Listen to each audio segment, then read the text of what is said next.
नमस्कार. मागच्या महिन्यात एक व्हिडिओ बनवलेला आहे, त्याच्यामध्ये कोकणातलं घर आणि कोकणातल्या घराच्या आजूबाजूची झाडं दाखवलेलं आहे. त्याच्यापैकी ह्या माझ्या मागेचा जामाचं झाड आहे, ते का फुला इल्लली दाखवलेलं आहे.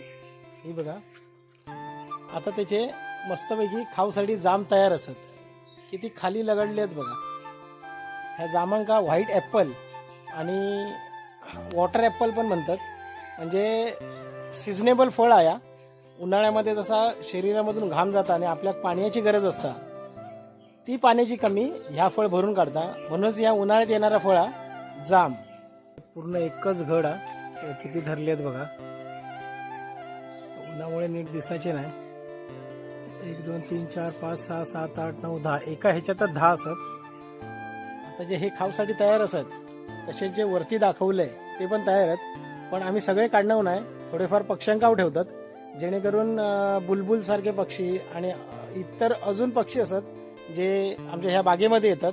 आणि आता आंबे धरले आहेत, त्याच्यानंतर हे जाम आहेत, वेगवेगळी फळं आहेत, मिरची आहेत, हे सगळे ते खाऊसाठी येतात. त्याच्यामुळे हे जे वरचे असत जे हाताक लागणार नाही ते आम्ही पक्ष्यांसाठी ठेवतो आणि जे जवळपास असत ते आम्ही खाऊसाठी काढतो. हा व्हिडिओ तुम्हाला कसं वाटलो मला कमेंट करून नक्की सांगा. भेटूया पुढच्या व्हिडिओ. तोपर्यंत जय शिवराय.